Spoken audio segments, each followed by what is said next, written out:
Hi, everybody. This is David Reece of David Reece's Bangalore Choir, and you're listening to Rockum Radio.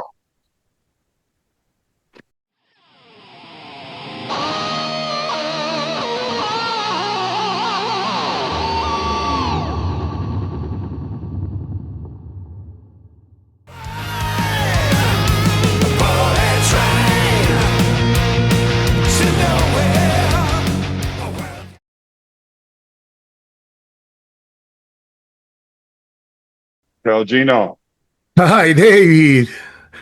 nice to meet you. Nice to meet you too. Great to have you here, Rockum. Thank you. Thank you very much. Thanks to be here. How are you doing today? Good. Very good. Good. Thank you. Well, Finally, the weather is cooling off here in Italy. It's been really hot the last few weeks, but today, rain, it's cooling down. wow, you're in Italy. Nice. Yeah. Where are you? Where are you? Canada, in Ontario. Canada. All right. You see my flag? Yeah. Yeah. I've been to Canada many times. Ah, really? Oh. Mhm. When was the last time? Well, honestly, it's probably was except when I played with Sword in Montreal Hmm. long time ago. But I used to play Canada back and forth Highway 1, Saskatchewan, Alberta. Beautiful places.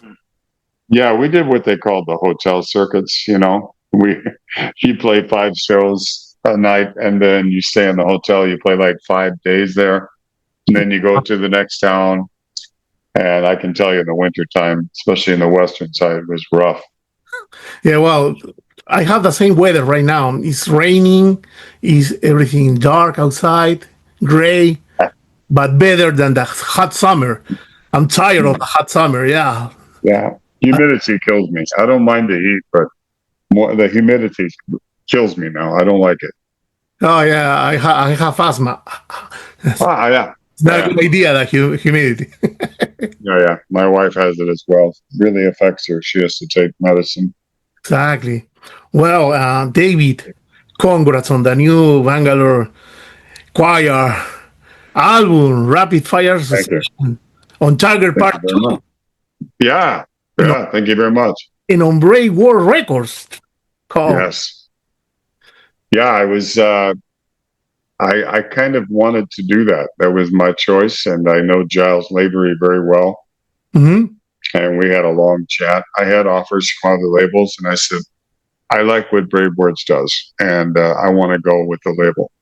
So we made an agreement, and here I am. Perfect, beautiful. Yeah. And on the single Ballet Train, it's really good. Thank you very much. Thank you. You're welcome. How does it feel to be opening this new chapter of On Target with the fans? It came to my mind last year while I was in France on tour. Okay, in France.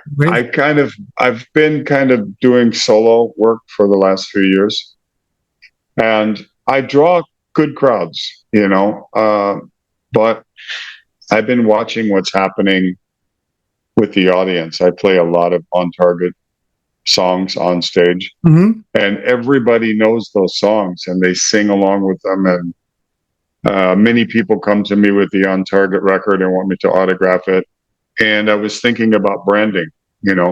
David Reece, the name is known, but Bangalore Choir is a brand, and I'm going to compare it to, let's say, Mike Tramp's White Lion. Okay. Michael was out doing his own thing for a long time, and now you see songs of White Lion. Right. And the crowds are bigger. And from a marketing standpoint, it was a part of my decision. Plus, I felt like that's really who I am as a singer. I'm a hard rock melodic singer. I'm not a metal singer. I sing in my best style is is what you hear with On Target and with this new album. That's who I really am. Well, I spent a lot of time, trying to emulate David Coverdale, or I went through that phase like many singers back in the 80s and 90s. And early 2000s. And I said, what am I doing? I mean, I'm David Reece. I don't have to write White Snake style music. You know what I mean? Yeah, I know. Yeah. Many singers did it. Many of us. We kind of got off the wrong path, you know. But I think Bangalore Choir is my identity, who I am. Absolutely, absolutely. And Yeah. also, Giles Lavery co-produced the album and called it your career album, comparing it to Battle of Hell 2.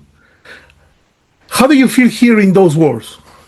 Yeah, I really feel, because I went back, you know, I said, I've got to, if I'm going to do Bangalore Choir the right way, I have to study on target. Mhm. And you have to remember that was 92. So to put your mind in that time period, it's not easy, because I had just left Accept, went to LA, put together Bangalore Choir, and got a major record deal and management and everything in a year. Mm-hmm. And pretty much wrote that record with the guys in 9 months. So Andy Susemihl and I, the guitar player that does the majority of the solos on this record, we said, let's do this Bangalore Choir thing, but it has to be like on target. Because we have to get back in that mindset. And I'll be honest, the first 4 or 5 attempts we did wasn't quite there yet. And the first song that struck me that you'll hear as the next single is called Driver's Seat, with a video coming out early September. Okay. When I heard the riff for Driver's Seat, I said, Andy, that's it. That's Slipping Away. That's what I was talking about. So once we achieved that song, I always kind of reference it to like raindrops falling. Once you get in that mindset, it comes. Yeah. So in all reality, there were like 24 songs that I really liked, besides the 4 or 5 that I refused. So we wrote like crazy for about 4 months. Yes. And but to hear Giles say those things, I appreciate it. He's a smart guy. Giles is really good at vision of reinvention. You know, he sees what was really happening, and he says, that's where you shine, David. You got to go back to that. He was part of the decision process as well. And Giles is actually singing some background vocals on this record. Giles is a great singer. Yeah, yes. What's the name of him? Warlord and Alcatraz. Alcatraz. His other band, he's called Dragon's Claw, I think. I mean, he's got a great, powerful voice. I saw them, Warlord, open for Judas Priest a few months ago here in Italy, and wow, fantastic. The crowd went crazy. There was 10,000 people there, and a lot of people know Warlord in Europe. And I have to say, Giles did a really good job. Yes. Talking about the album, you record the album with Diego Pires, Eric Juris, Ricardo De Morosi, Nello Sabinelli, Sí. Jimmy Waldo Alcatraz, and Sí. Ferdy Dornberg, Axel Rudy Pell. Yes. Of course. How was it? How was it for you to have these players bring your songs to life in the studio? Well, my partner, I call him my weapon of mass production, is Andy Susemihl. Of course, he and I go back from the Accept days and UDO. I've known him when he was doing Mean Machine. I was doing Eat the Heat. So we've been a brotherhood for almost 40 years. The other people involved, Ferdy is a dear friend of mine. And I called Ferdy one day and I said, I'm thinking like an Elton John kind of gospel rock ballad. Do you have something on piano and he goes, David, I have perfect piece. Because Ferdy and I worked together a few times in Sainted Sinners years ago. And we used to jam in the studio. He'd just start playing piano and I'd start singing, just making up words. And we do kind of a Ray Charles jam blues gospel thing. I know what he said to me. He said, David, there's 2 singers that sing like you, that play with me like that. You were one, and the other was Jolene Turner. We always end up on the right note. We know where we're going subconsciously. Okay. So I called Ferdy and I said, I need a piece. He sent me this song called Mending Fences. Now I have to explain to your fan base, your listeners, that This album is 16 songs.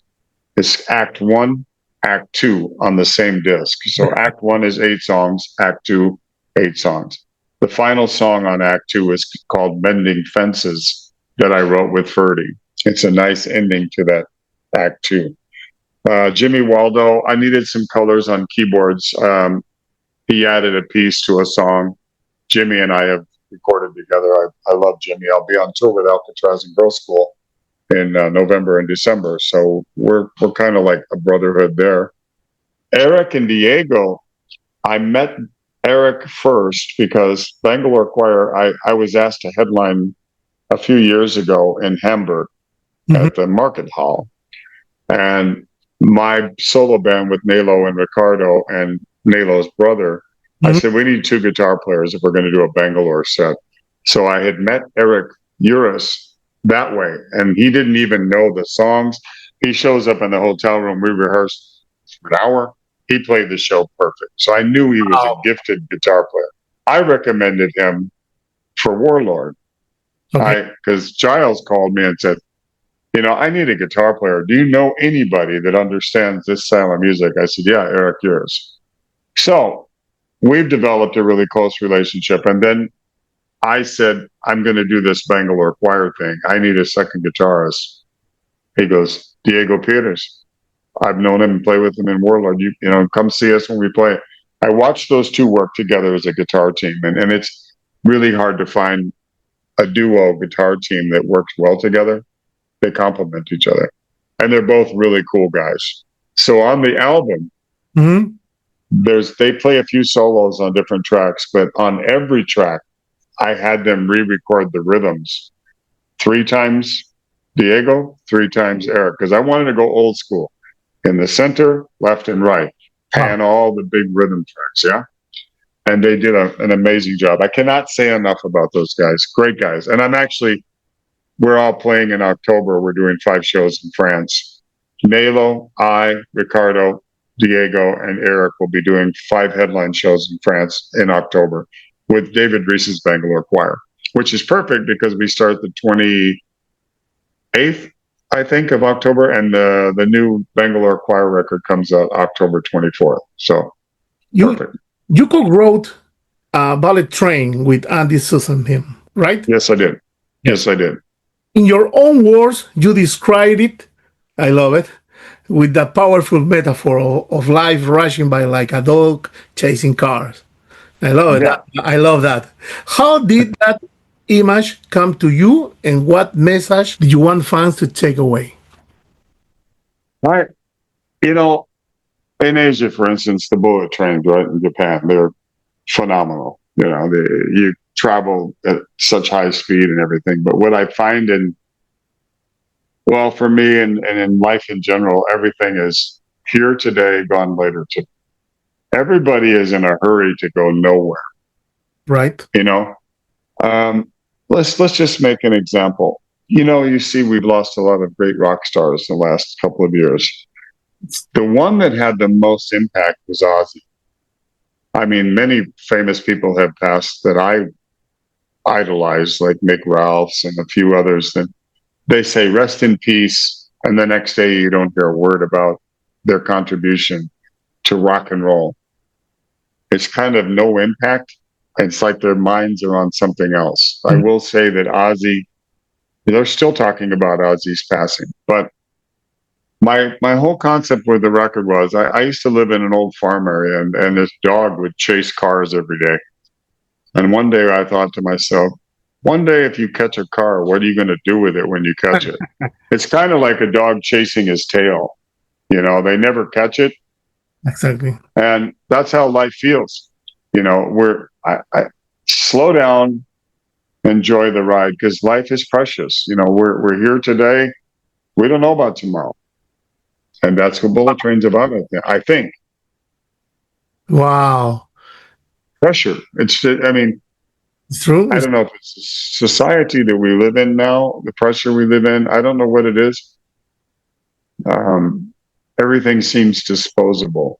It is. People need to step back, take a deep breath, go outside. Yeah. It is like most of people don't know what are they doing right now, but they are doing something, but they don't know what. Yeah. Well, they're just chasing the corporate ladder, but are they happy? Are you happy? It's that. I mean, I can't say that I'm happy every day. I try to be, but it seems like people have just kind of lost themselves in the last, I don't know, 5 years or so. It's a very strange thing. Yes, yes. David, are all the songs brand new, or did you revisit and develop any ideas going back to the original One sessions? one song is something I recorded with Gorka Alegra. Gorka Alegra is a bass player from Spain. Okay. He joined me on the UDO tour in 2019. I was the special guest on the Steel Factory tour opening Udo. And my normal bass player couldn't fill all of the dates. Gorka joined up with me and finished, I think, 12 shows. Gorka and I wrote the song. It's called The Beauty. And he heard that I was making a new Bangalore Choir record. And he said, David, do you remember the song The Beauty? And I said, no. And he said, let me send it to you. It's perfect for Bangalore Choir. And when I heard it, I went, oh, I remember. So the vocal was finished. There was a little too much noise going on, so I kind of put some more instrumental tracks in it. But yeah, that's the only song I think. It's probably 5-6 years old that I had forgotten, to be honest, that I had written it with him. Wow. And everything else is new. okay, good to know. And beyond Ballet Train, are there? Oh no! I must say, I re-recorded, and Giles pushed me for this. I re-recorded the song "Prisoner" from Eat the Heat with Accept. Oh, okay. But I did a new version that's heavier, and I think it's the way "Prisoner" should have sounded originally. I mean, I never was a fan of the song on Eat the Heat. I just felt it was a little sugary, but now it's a little punchier, like Bullet Train. And I can't wait to hear it. I can't wait to listen to the song. I can't wait. Yeah, it's the opening. I think it's opening track on side or Act 2. Act 2. But that song I did re-record the vocal, and Giles actually had some backgrounds on that one. But I wanted it more guitar orientated, and it's similar. I didn't step out of the box too far, but as I said, everybody loves the song, but I always felt like I do it a little bit better. I love the album where there are two parts.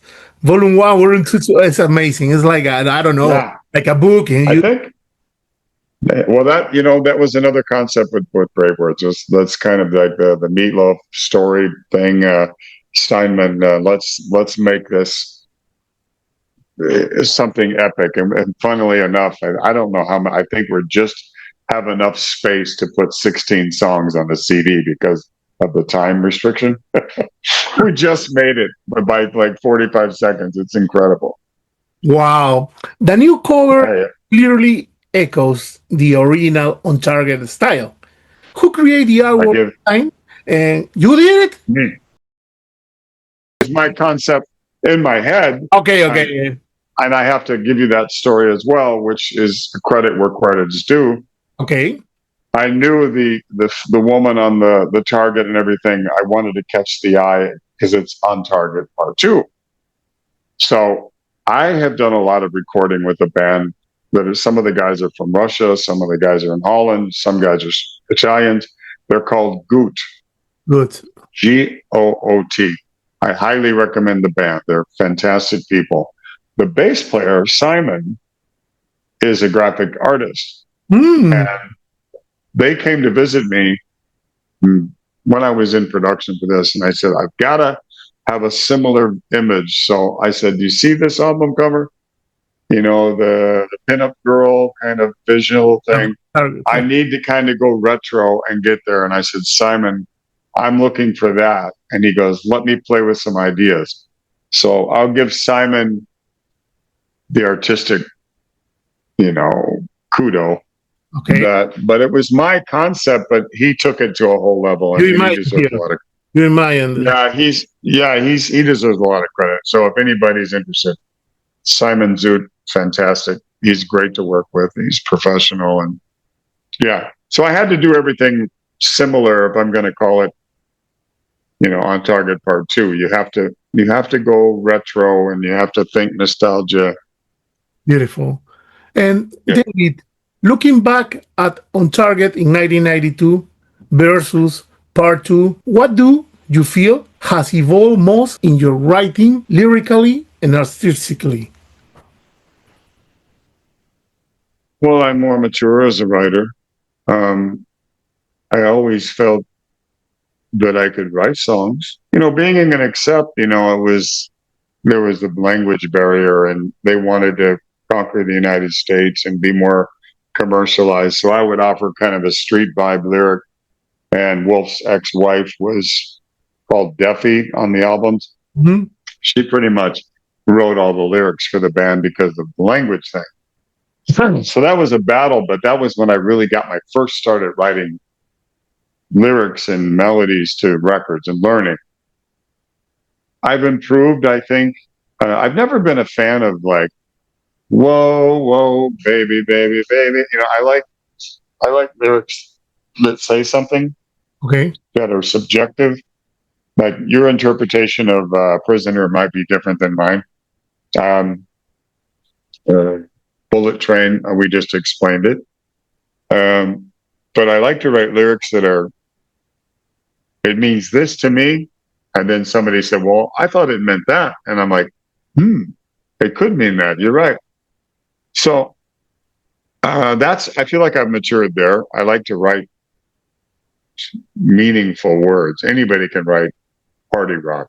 You know what I mean? A turtle could write party rock. But vocally, I think I'm there, comparatively to 92. It's not easy because a lot of these songs are way up in space in the range, but I take care of myself. I don't party. I don't drink. I sleep well. I sing every day. That's another thing. If you're going to write songs, it's an effort every day. If an idea pops in your head, sit down and write it down. I've got pages of kind of half stories. And sometimes if Andy sends me a riff for Eric or Diego, I'll look at all this mess of words and go, that would work. And I just sing it into my phone and then I save it. And that's always been kind of my mantra for my ethic of work.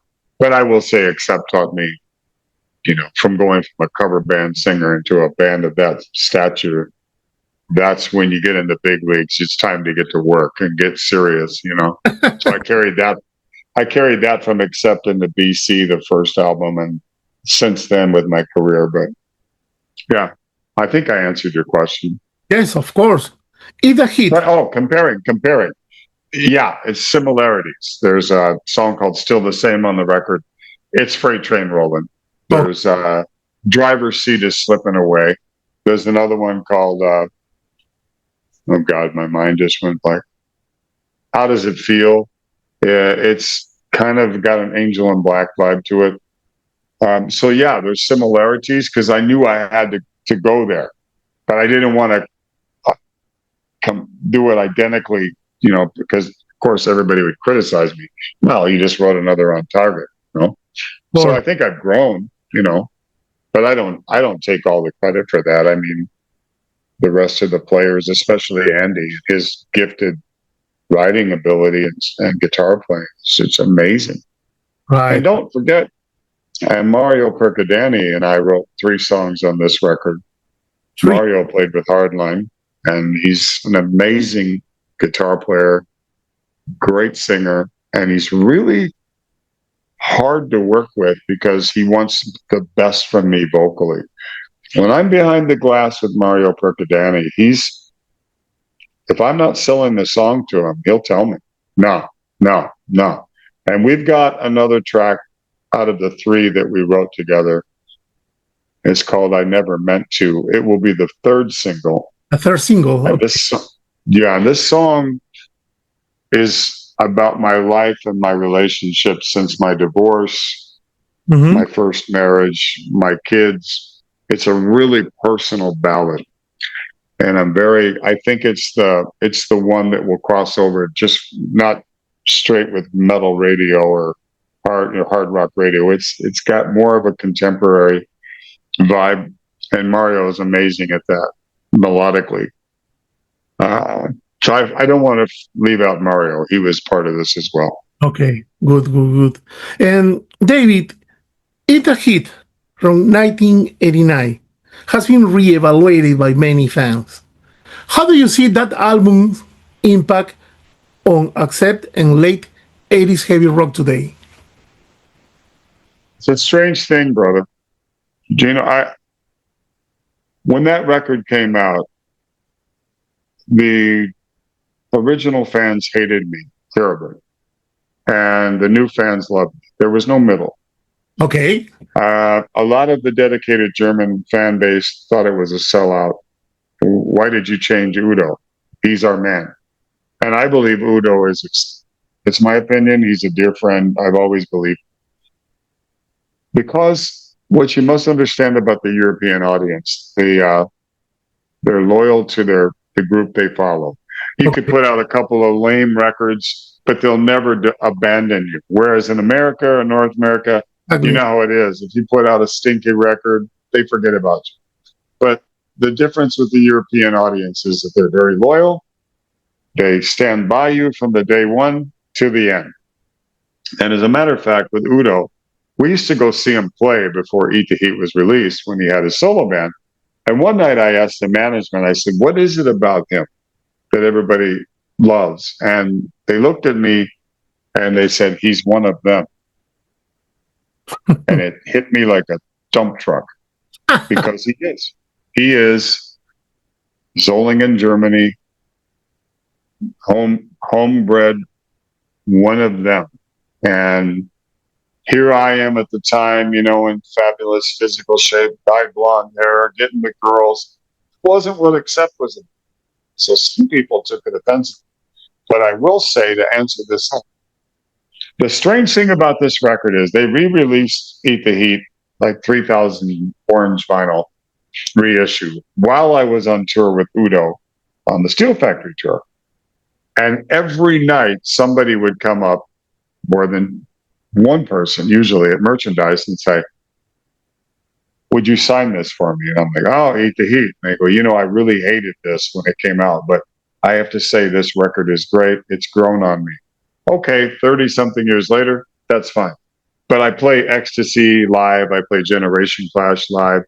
And I always have. But it seems like you said, that the album is starting to get the respect that it never got. It's really a weird thing because in Europe, people hated me. They either hated me or they loved me, You did a great contribution because it's like before you was another Accept, but with you put the first bricks of the new Accept, of everything that came later. Well, I must say, if you listen to Metal Heart and Russian Roulette, the band were getting more commercial. And the corporate people in New York said, we need to break this band worldwide because they're big in Europe, but we're not quite selling the numbers in the United States. And as everybody knows, that's the global market. You hit it big, in America and Germany, you pretty much have the world. Where the Scorpions have the world. Right. They're a world global sensation. With that singer, Udo, they couldn't get the radio play that was so important in those days. So let's commercialize a little bit. But I'm very proud of that record because, I came out of the clubs. I was nobody. And I thought I had it all. But I remember Dieter Dierks telling me, you have a great voice, but you don't know who you are yet, your identity. It's my job to find that. And I think he helped me do that. And he also said later on in the production, you realize if this record fails, they'll blame you and they're going to blame me. And that's exactly what happened. They blamed David Reece and Dieter Dierks for the failure. So I learned a lot of really hard lessons. I mean, I'd record with Dieter. We start at 1 p.m, take a dinner break, go back in, finish at 1 a.m. Well, 6, 7 days a week. It was nonstop. My voice was so strong in those days. I could do a concert at 12 o'clock and then go in the studio and then do a show at night. I mean, the German way of working is pretty intense. So you get out of that club mindset, where you have to cover Alfred, Dio, Paul Rogers, Gillen. You don't really have an identity as a singer. He was right. You can do all those things, but we got to make it David Reece. Wow. And looking back, what led you to split with Accept? The communication was horrible. Management was really good at creating animosity amongst members, a lot of fear and anxiety. And it came to a physical altercation on tour in Chicago. I'd had enough. They had enough. And they fired me. I'm not proud of it, but I'm friends with one of the guys that I had problems with. We're friends now. But we had high hopes. We went out and did like a month of club dates headlining. And then we were asked to go on the Wasp tour at Metal Church. And as the Wasp tour was going, the Headless Children, I think it was called, their tour, ticket sales were not really strong. And I think everybody started to realize that Accept Eat the Heat wasn't getting the critical acclaim, wasn't going to be successful. Personality clashes in the band, culture clashes. We're not selling tickets like they thought they would. And nobody was happy. It was a miserable existence. And in all honesty, the band is Wolf Hoffman's band. And I was taking a lot of attention from him. He didn't like that. So we clashed. It's stupid because I admire him as a guitar player immensely. Can you imagine Aerosmith without Joe Perry? Exactly. They tried it. It didn't work. And they know it doesn't work. I wouldn't say we had the brotherhood of Tyler Perry, but I always wanted a guitar singer relationship. And Wolf was I'm the star of the band. And that you see now, Accept is really just him. Peter is back with Udo. And to me, UDO are more Accept than Accept is. But that's just my opinion. I mean, and Udo has the luxury of doing UDO or Dirk Schneider. He's doing the Balls to the Wall anniversary. He's got like 3 different careers happening at one time. It's beautiful. Wow. I think you're a great person because you answer with... You're very welcome. You answer in... I take the blame. I mean, I shouldn't have slapped the guy. I mean, it was ridiculous. I mean, but when a band breaks down, it's like a bad marriage. And a good thing of that happened with you in that situation, enter with a big band like Accept in those years, was, I think, that in 1992, you released On Target with Bangalore Choir. Right in the middle of everything changed. Everything was moving in the world. The grunge wave. What did you want to achieve with that album, and how did that climate affect its impact? David. I can tell you, before I joined Accept, I lived in Los Angeles. And what we say in California is, you go to a restaurant, there's a waiter, and you ask them, they're an actor, wanting to be an actor. Everybody you meet is in a rock and roll band. I couldn't get arrested. Nobody cared. I did demos, blah, blah, blah. But when I left Accept, I returned to Los Angeles, and everybody knew who I was. So the momentum was really cooking. I had Howard Kaufman managing me, who managed Whitesnake, Don Henley, Hart, huge management. I had Warner Brother Records. Stevie Nicks' personal assistant, her personal manager, was my personal manager. Yeah. Wow. And so I went from being in the bottom of the gutter. I mean, I wasn't rich when I left Accept, but I was known. So I got a deal after 9 shows. And timing, once again, we released the record. The first week was fabulous. We were added to 144 radio stations. People were patting me on the back saying, okay, you got a hit record, kid. Congratulations. There was talk of us going out on tour, opening for Whitesnake on Slip of the Tongue tour, Europe and Asia. And then we did some Badlands shows, some Lynch Mob shows. And then around 6 weeks after the release, everything stopped. Literally stopped. Oh. And grunge overnight was the new thing. And they called me in the office and said, we're dropping the band. It's over. And I was shocked. They dropped all the rock bands, but I kind of look back in retrospect and I say, okay, here's all these guys wearing all these tight clothes, getting all the girls, doing the party videos. They all look the same on MTV. Then this city called Seattle and in Portland and these areas, these guys are singing about real life experiences. They're not wearing this $1,000 clothes and having all the girls in the band and their hair big and everything. And they look like the guy next door that is feeling the same pain and the same life, the same misery, and the message stuck. Now, they had great songs too. Soundgarden, I saw them in LA before they broke, and I was like, this guy Cornell, he's a god. Who is this guy? Yeah, Chris Cornell. Sounded like Black Sabbath with a really great singer. I was like, but this band has something. Then I saw Alice in Chains open for Van Halen, and I thought, oh my God, what is happening? But yeah, it basically ended before it really had a chance. But in Europe and UK, Bangalore Choir were really big, and I was told the world was over for us, so just retire.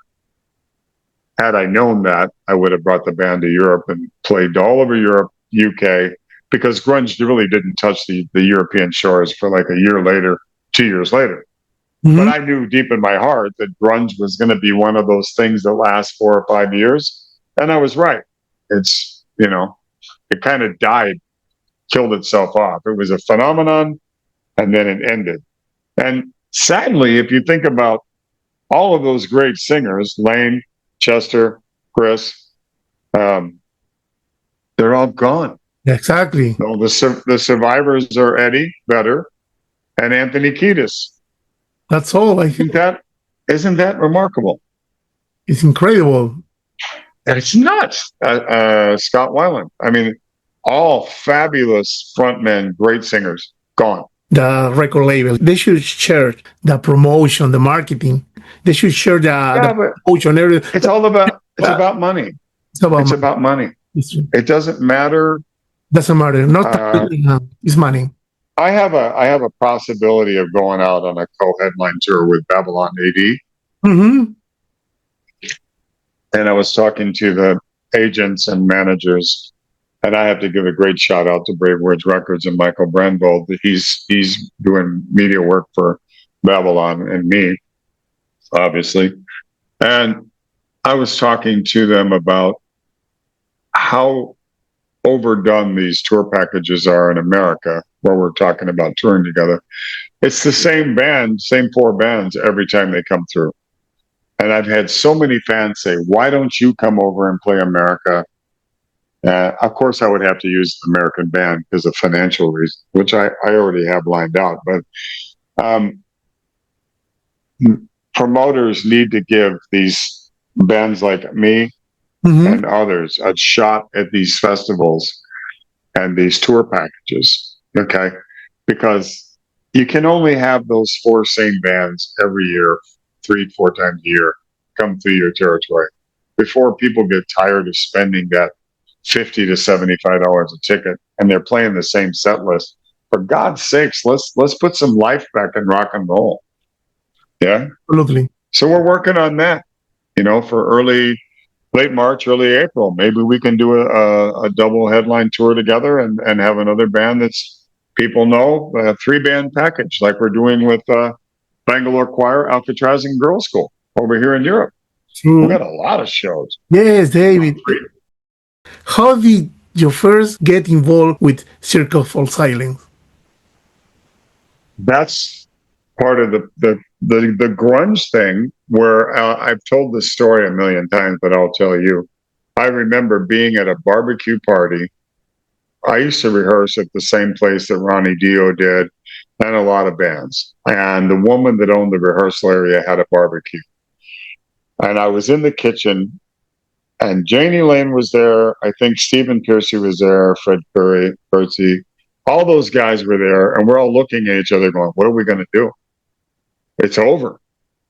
And I had known Greg Chason from Badlands, the shows that I'd done with Badlands, Bangalore, and I called him, and he said, yeah, I got this great thrash guitar player. He's into the heavy stuff, dark stuff. We should get with the times and try to do kind of a grunge, blues, heavy rock record. So we got together, and what happened, I think the first Sircle of Silence record was phenomenal. Exactly. I think it's a great one, Dancing on the Sun. I mean, there's some great songs on that record. Suicide Candyman, there's some good ones on there, but it was a little bit left field. But what I tried to do was get current with what was happening in the music business. And the real fans of me knew I was trying to do that. And the grunge fans, they knew it wasn't real, wasn't grunge. Wow. So a lot of bands took that road, trying to stay relevant. And, I mean, they were still giving out pretty good money for record deals. So I did okay, but we did a few shows, but it really didn't happen. So what the outcome of that was total. I always think if I did not have a nervous breakdown, I do not want to know what one was, because fired from Accept, put together Bangalore Choir, biggest management, great big label, all of this talk of touring. And then 6 weeks later, it's over. And then I tried to do Sircle of Silence. Nothing happens. I finally said, enough. I retire. It's over. So for 9 years, I disappeared. But David, the lineup of Sircle of Silence was a VIP lineup, huh? Jay for Hurricane and Roddy Child. Yes, he continued in jazz. He's a guy else. No, hey, Schellen, amazing drummer. Larry Farkas on guitar. Larry, wow. It was Holy Soldier. Come on, guys, you're in the white amazing guitar player, amazing guy. The lineup was amazing, and you from Accept, from Bangalore Choir. It was a super group. The first thing happened. It's a gem. It's a hidden gem. It's very hard to find. I was one of Judas Priest when Halford left. I was one of 3 people that they were listening to, like Tipton and KK. And the song they had the first Sircle of Silence album. They liked my voice very much. They knew I had been an Accept. I got a fax going, we really are interested in you. We've got your record, Dancing on the Sun, all these songs, fantastic. But we have 2 other guys we really like. And I said, who are they? They wouldn't tell me. I found out later it was Ripper Owens and Ralph Sheepers. But I was one of the 3 guys being considered to audition for after Halford left on that record. Wow. Yeah. Their manager was writing, well, back in those days, we did faxes. It didn't work out. Ripper deserved the job. He was great. I mean, Scott Travis saw him in a Priest tribute band and said, hey, I saw this guy. He's amazing. We should check him out. So, but yeah, that's one good thing that Sircle of Silence did for me. Okay. But I disappeared. I decided, you know what? I'm going back to my regular life. Okay. And thankfully, I had done construction and I had to work for a living in the business so I could eat. And I learned a lot of skills. I ended up in Montana going back to cowboy work, working a ranch. and I didn't have a computer. No. It wasn't really, we lived so far out in the country that nobody really had a computer. They did all their book work by hand, and if you did have a computer, it was dial-up. And I raised hunting dogs as a hobby besides ranching. I like to train bird dogs. Yeah, I like to bird hunt. I've hunted Canada. I've actually, to answer your question about Canada, I've been there without playing bird hunting and deer hunting. I did go to, Saskatchewan and Alberta and do a lot of hunting while I was in Montana, but a lot of people are offended by my hunting passion, and I don't really talk about it, but I'm okay with it. But anyway, long story short, I was raising dogs and running competitions as well. And a guy I met in Canada came down to buy a dog for me, an IT specialist, and said, "Where's your computer? I got to check in with my work." I go, "I don't have one." He said, "What? You guys have a computer?" And I'm like, "I don't know anything about it." So he said, I'll tell you what, I'll trade you a nice computer for this puppy. Oh I my. said, okay. So he comes back down, sets me up. I got my dial up. Takes 30 minutes for the screen to come up. He builds me a MySpace page. I log in. And that day, I had, I don't know, hundreds of people going, "Oh my God, where have you been? We thought you were dead." It was 9 years. Yes. And so I had 3 band offers that day. Oh my God. And David, from Accept to On Target to Sircle of Silence, what's the through line that connects those chapters to On Target Part 2 today? I think it's just my love for On Target. And, I really tried to get Curtis back involved with me and John. I called Ian Mayo, the bass player, and Danny Greenberg sadly passed away a few months ago from cancer. So Ian had replaced him anyway. But I said, "Ian, is there any way we can put the original lineup together?" And he said, "No, they're all retired." So then I reached out to Andy. But my journey has come full circle. Okay. And I really want to tell your listeners, On Target Part 2, I firmly believe if you like Bullet Train, fasten your seatbelts, because this record is really great. And David, if someone has never heard Bangalore Choir before, which one track from the new album would you tell them to start with, and why? I'm going to give you 2. Okay. Bullet Train, obviously, is the first video and release. That gives you a taste of what it is. I want to say, for another rock song, the next single, Driver's Seat, the very positive message. Top down in the car, cruising the highway. You're in control of your life. You're in the driver's seat. And the second song is the one we talked about earlier, I Never Meant to. This song means so much to me. And everybody that's heard it, I brought them to tears. And they get it. It's a very heavy ballad about my personal journey, making amends, asking for forgiveness, and forgiving some people in my life. Okay, it's good. And I hope it reaches everybody that hears it. That's what I would say. But the rest of the album rocks. I've got a colorful palette of piano ballads. I've got heavy songs. I've got kind of kooky songs. There's one called "Swimming with a Shark" that's about meeting a crazy girl in a bar in San Francisco. She comes in from Athens. I mean, it's nuts. The lyrics are crazy. Well, I don't have that.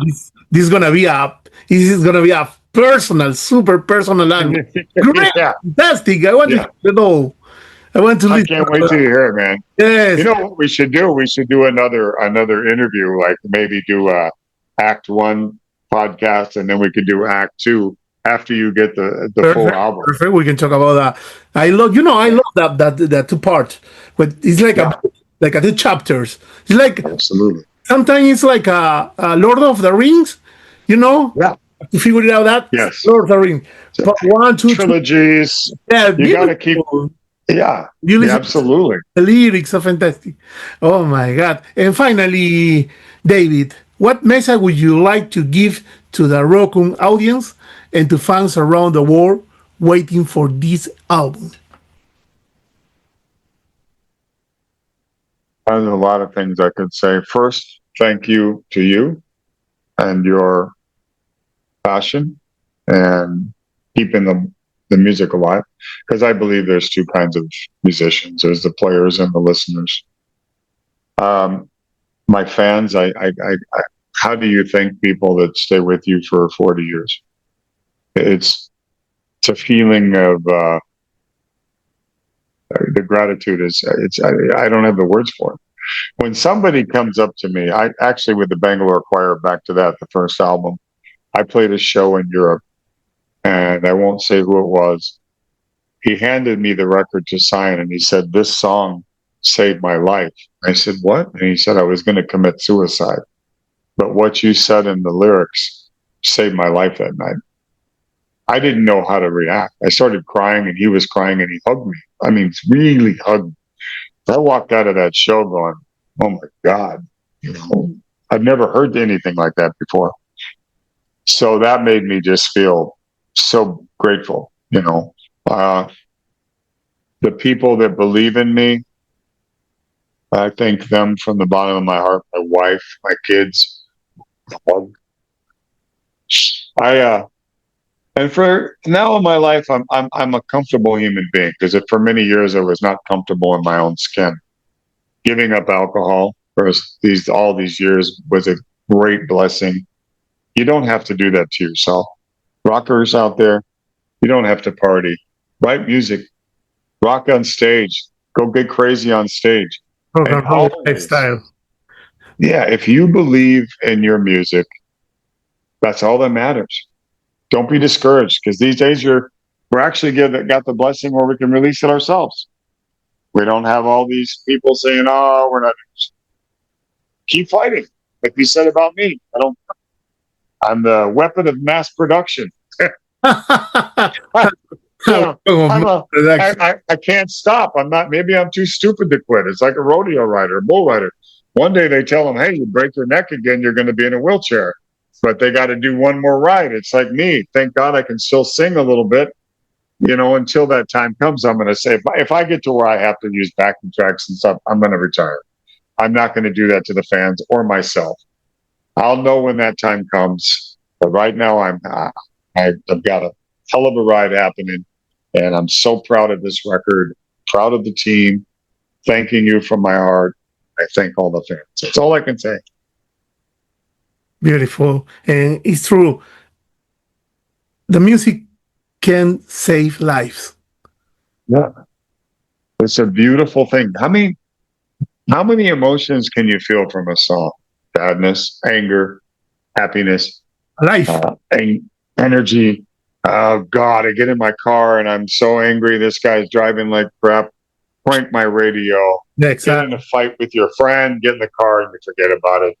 You can share it in a room. I mean, they've been doing that since cavemen, making music in caves, banging on sticks and singing and making noise and joy. Music is psychology for the soul. Exactly. Maybe a song in the future. Now you have the idea. Yeah. Well, actually, I told you there were 24 songs and 16 made it to the record. And that last 8 are pretty good. I'll revisit those. I might have another act 3 already recorded, and I may have to write act 4. I don't know. But I'm going to see. I'm just going to give it everything I've got over the next few months. And I know the record is strong. And I got to thank radio too. They've wrapped their arms around this more than I've had in years. Metal Shop and all of these radio stations are really behind it. They're actually playing the new single Bullet Train, and now they're playing On Target songs in their playlist. Wow. And I'm like, bravo, So thank you for that. The guys in the band are like, "Reece, you realize they're playing it full time in Cleveland, Ohio. They're playing it in Washington, D.C. They're playing it in Dallas, Texas, Scandinavia, in New York." I'm like, "What?"